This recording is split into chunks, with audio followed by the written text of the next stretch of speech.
So here's the program we had. Let's try simplifying it.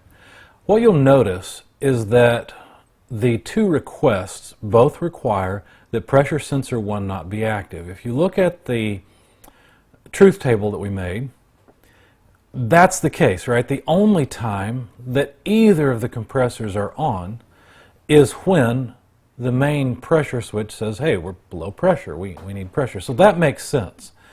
So if we were to factor that out, here's how we would do it. We'd pull it out and get rid of duplicate instructions everywhere.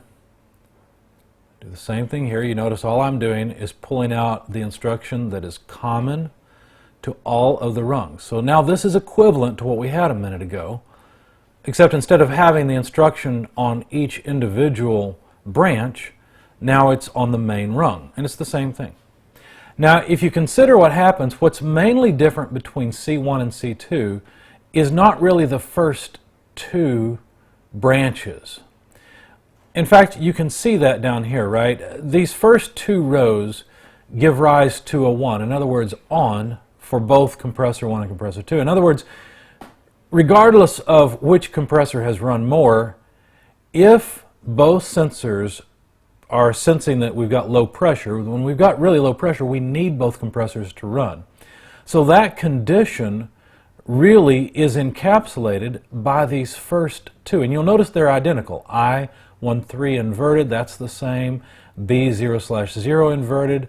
On the second branch, I1/3 inverted, and B0/0 not inverted. They're identical. The only difference is down here, pressure sensor 2, and then either not B00 or yes B00. So what I'm going to do to try and make these look as similar as possible is I'm going to collapse the upper two branches of both.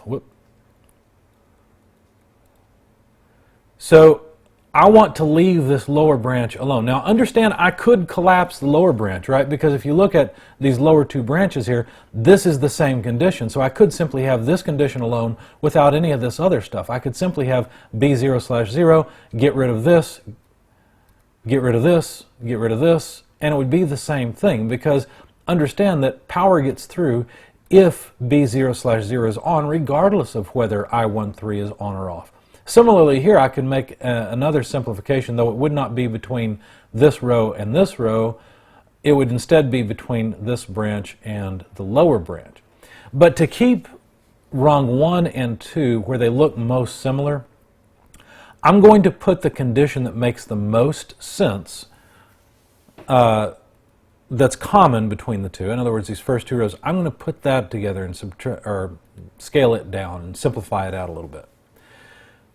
So how would I combine the two? Well, you see, it doesn't matter whether this bit is on or not. I should still get a signal through. Now again, LogixPro is a little bit strange. I got to move things around. I'm not really changing anything, I'm just moving things around so I can get rid of the useless branch. Right now this branch would just ore around everything. Power would always get through. That's not what I want.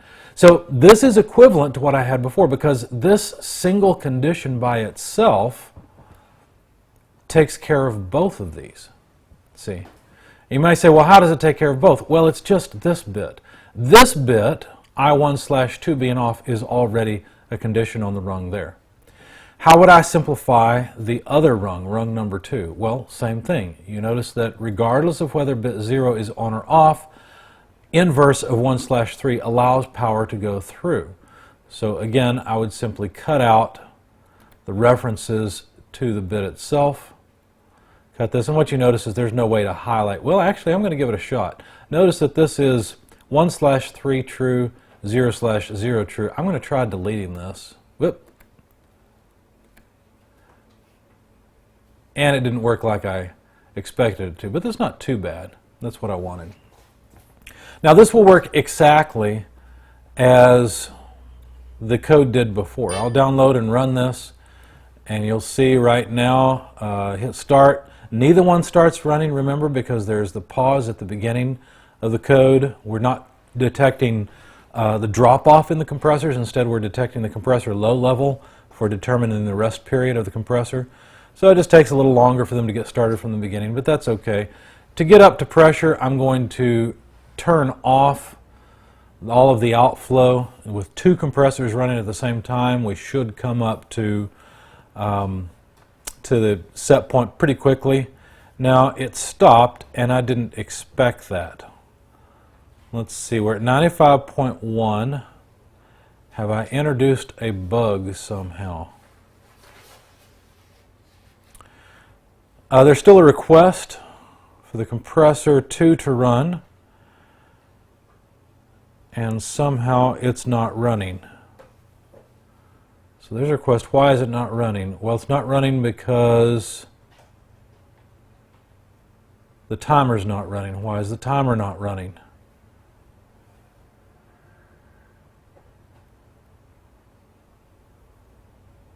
This doesn't make sense because it says the outputs are on, saying that both compressors should be running right now, and that doesn't make any sense. Yeah, you can see here that output 2.0 and 2.1 are in fact off. Oh, but the inverse of off is on. That makes sense. So as soon as these timers start running,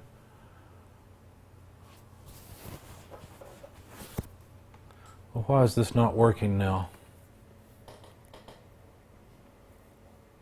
This might be a good time to demonstrate stepping. Let me let the timers go up to near 150, and then we will step through and try to understand what's going on.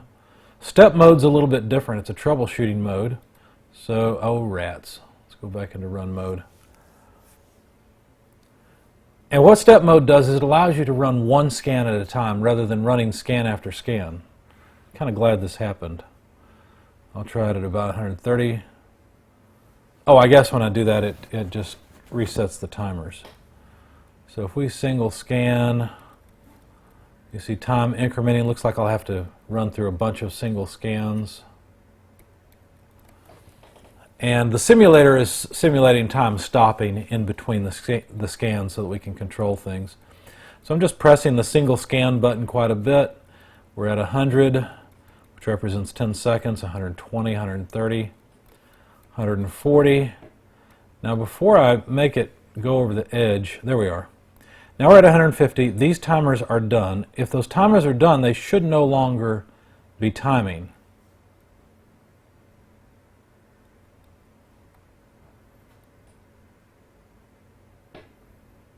Once the timers are not timing, that should allow the compressors to turn on.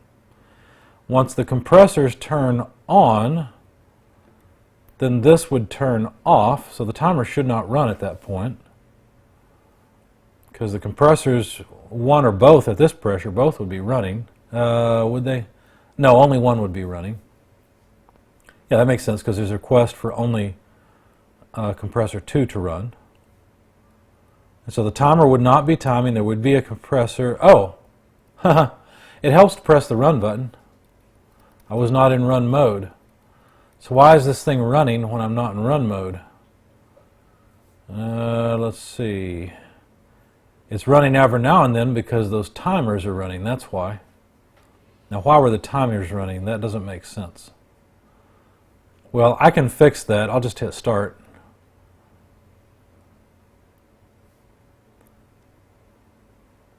I thought that was going to fix it. Looks like we're still in the same problem. The timer's running. Oh yeah, when I went to single scan mode, it took it out of run mode. So it's doing the same thing. So let's see what happens. Once the timer is not running, then that allows the signal to get through. So this request comes through, compressor 2 turns on. That runs the retentive timer, which is fine. I don't think my selection bit is causing any trouble. Well, the selection bit is changing. Well, not necessarily. It's comparing 1 and 0, not as binary digits, but as numbers. I don't know why these keep running. Something is shutting the compressors off. and I need to find out what it is. So let me go back into step mode. We'll single scan, but I want to hit start, so I'm actually going to do something a little bit different. I can't hold down the start button and single scan at the same time. So what I'll have to do is include some forces. And what is that? Well, if you click on the data table, you can go to the input file. I want to view it as binary. And what I want to do is simulate holding down the start button. Now the start button is on bit number 1. So I'm going to hit forces, and bit 1 I'm going to force on temporarily. Then I'm going to enable forces. And so now when I single scan, you notice the run light comes on because it's as if I was pressing the button. In fact, the button is still pressed. But now I can clear this and forces, or I could have just hit remove all forces. And now we should still be in run mode. There we go. So now we're in run mode. Now let's troubleshoot this thing. So let's get the timers up to 149 and then think about it for a second. Then we'll go to 150, then we'll roll over to 0 and see what happens. So we're trying to troubleshoot this and figure out why the timers keep turning back on. In other words, the only way the timers could turn back on is if the compressors are turning off. So now we're at 149, the timer's not done. Let's see, there's a request for compressor 2 to run, but not compressor 1, which makes sense because the pressure's high enough that we don't need both compressors running at the same time, so that makes sense. What I expect to have happen is I expect the timers to stop running, so they'll no longer be timing, which means we can pass power. So I expect compressor 2 to turn on. So let's single scan it and see if that's what happens. So let's see, that was just, yep, we're at 150. Now they're done. And if I press it one more time, if I single scan one more time, the timers are not timing, so that should turn on compressor 1. So let's single scan. There we are. Okay, so I'm sorry, compressor 2. I said compressor 1. I meant compressor 2. There's a request for compressor 2, and there we go. Compressor 2 is on.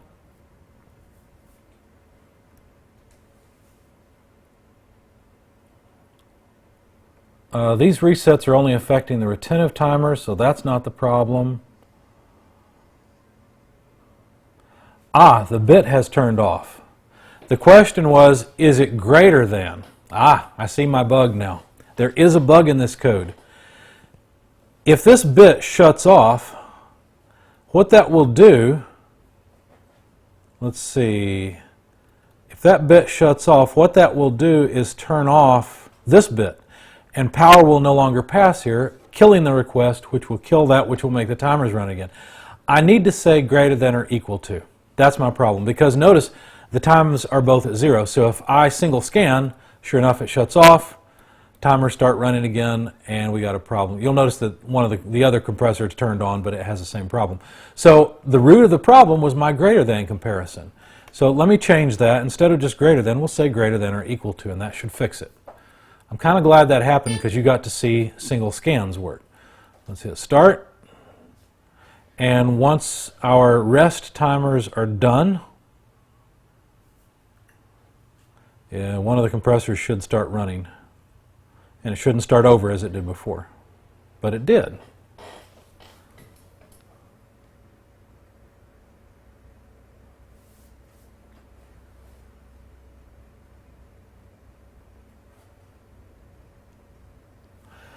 Okay, so my logic still doesn't work. I guess it might work if I were to switch these two, but that would just be a temporary solution. I would have the same problem with compressor 2.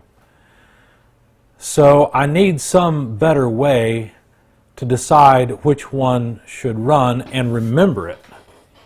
In fact, probably what I need to do is seal in this bit rather than just make it a greater than or less than, and make the bit unseal in once the other one changes. So let me try one more thing. I'm going to say strictly greater than, and I'm going to seal in around that.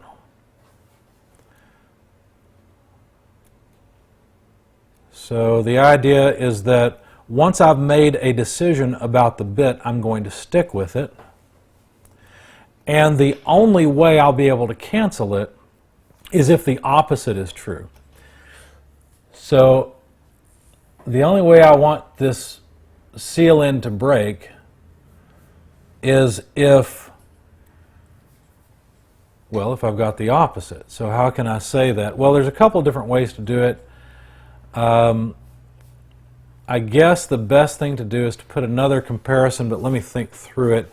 I basically want the opposite of this. Let me show you what I mean. I want the opposite of this logic, timer 1.acc and timer 0.acc. The idea here is that once a timer has gone, once one of the compressors has run longer than the other, I'd want to invert this, you see. So I don't think I'm explaining this well. I basically want to turn this bit on and remember that it's on, and I want to be able to turn it off and remember that it's off. And so the only way, let's see, power would never get through this, of course. So I think what I want is a less than. Let me think through that and see if that makes sense. So if timer 0 has run more than timer 1, that means compressor 1 has run more than compressor 2. So if that's true, then will this comparison be true? Let's see. It says, is timer 1 less than timer 0? Well, that's the same thing. Yeah, that would be true. And I think this will take care of my equals problem. Because if the only time this bit is going to come on is when one is greater than the other. When they're equal, which was what was causing the issue, then the bit would simply stay on or stay off. Neither one of these conditions would be true.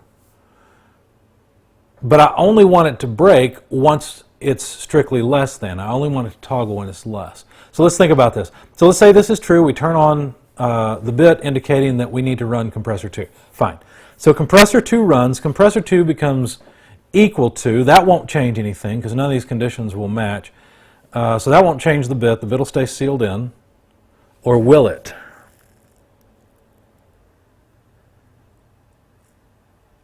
I think I need less than or equal to.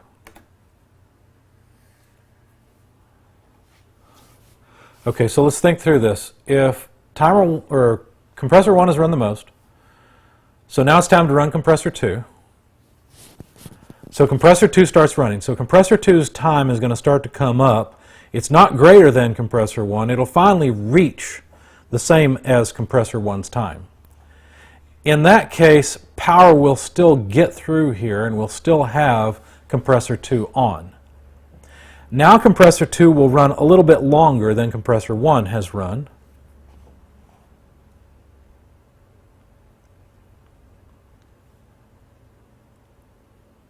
And if that happens, then it'll no longer be true that one is less than the other. Or that 2 has run less than 1. That'll no longer be true.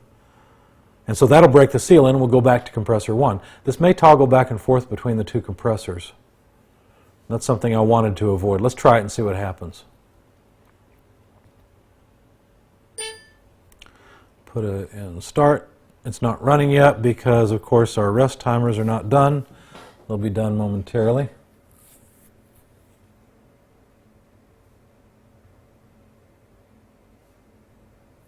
There we are. Nope, still not working.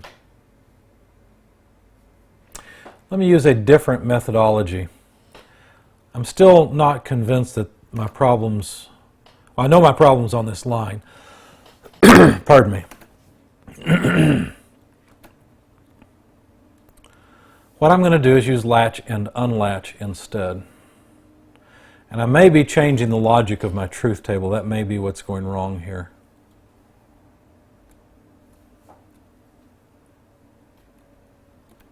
Let's just say strictly less than, and that's when we will turn off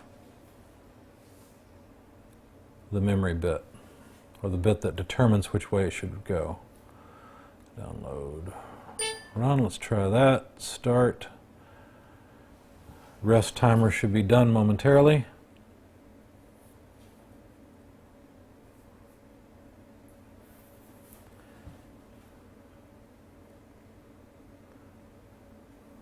There we go. Okay, so now it's running. But it's compressor 1 that's running, so I'm still not convinced that my solution has worked. Compressor 1 is running, and let's see what's true here. On the comparisons, it is true that compressor 1 has run more than compressor 2. But it's also true, well, the less than. This is not what I wanted. So now my timers are going to keep, yeah, it'll just keep unlatching that, so that doesn't work. I have an idea. What if it's the other way around? I think I missed changing my logic here. So the only time I want this bit to clear is when one is greater than the other. Let's try download, run that, hit start. Increase our outflow so we can reduce the pressure quickly. And I'm going to hit stop so that we get down below the 95 psi. In fact, it would be 85 psi for both compressors to run. Okay, well, that's 95.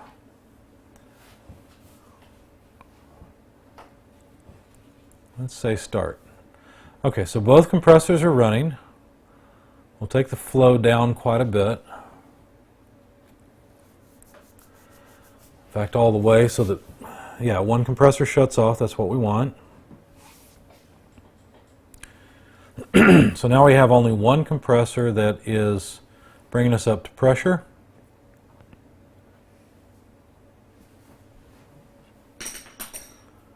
The second rung here is not satisfied. There we go. And it shut off. I still have a bug in my program.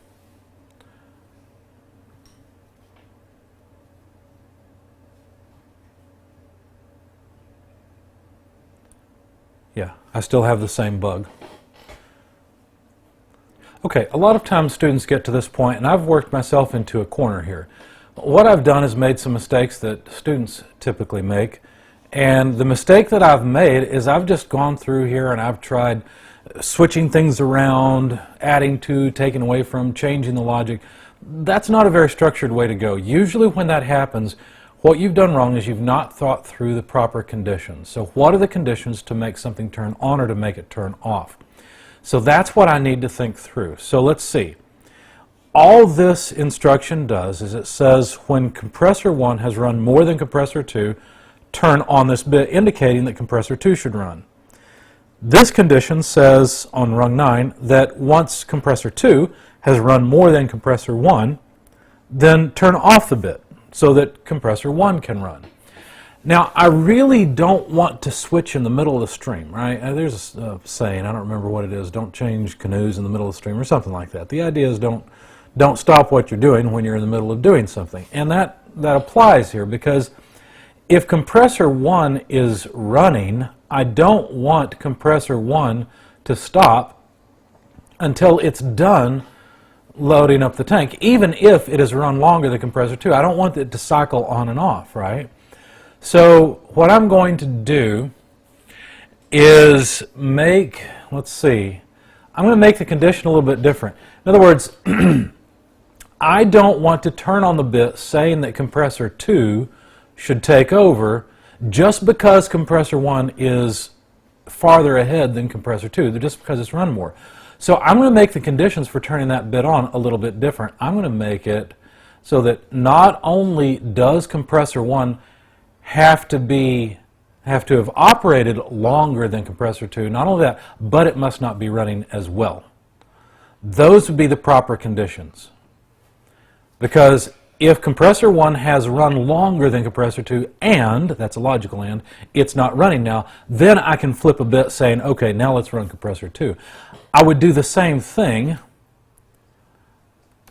for the other compressor, because understand, this rung really represents switching the load over to compressor 1, but I don't want to switch the load over to compressor 1 unless two conditions are met. Number one, that compressor 2 has run more than compressor 1, and, a logical and, compressor 2 is not running anymore. This should work, because now I have thought through the conditions. And so let's download, run. Let's see, we'll go ahead and let some air out of the tank.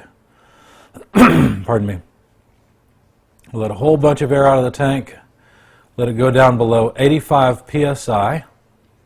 And then I'll hit the start button. When I hit the start button, both compressors should come on. And once it gets past the 95 psi level, then one of the compressors should shut off and remain remain off. The other one should remain running, even if there's a one compressor's run more than the other. So okay, now we can hit start. So it's recovering because both compressors are running, but let's take the outflow down, make that easier. Both are accumulating time.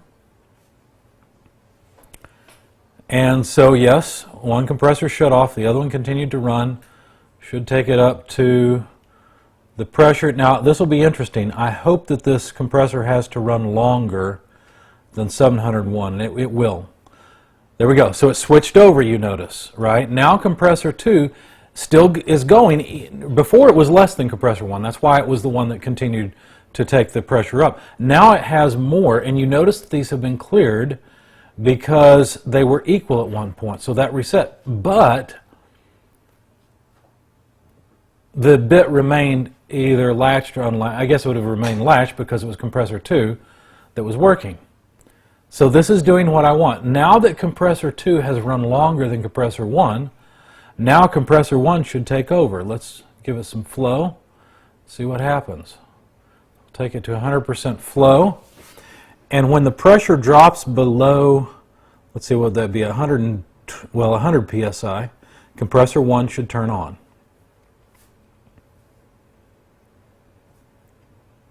There we go. Yep, and compressor 1 turns on. Now compressor 1 cannot manage the whole load. We could sit here for a long time waiting for the pressure to drop below 85, but you can see that compressor 1 has already passed the amount of time that compressor 2 is running, and so they were both reset. Compressor 1 continued to run, and so now I've shown that both compressor 1 and compressor 2 continue to run despite one going past the other in terms of how much time it's run. And so now this is a valid solution. This does everything I wanted it to do. Notice that I didn't just change the operation design. I didn't say, well, I'm just going to let these compressors turn on and off and not worry about it. That would not be acceptable. I didn't yield on my goals. My goal was to have an equal sharing between the two compressors. That's what I've got now. So I will post all of these codes in iteration. I guess the last thing to do is to show you that we need to save this. I did save it already as version 5, but since version 5 was not functional and is close to this, I'm going to override it. This is better than the version 5 that I had. So right now my network is just taking time. But you'll notice it took me 5 versions to do this, right? Version 1 all the way through version 5. But now I have a valid solution. I'm happy with it, so I'm done with this problem.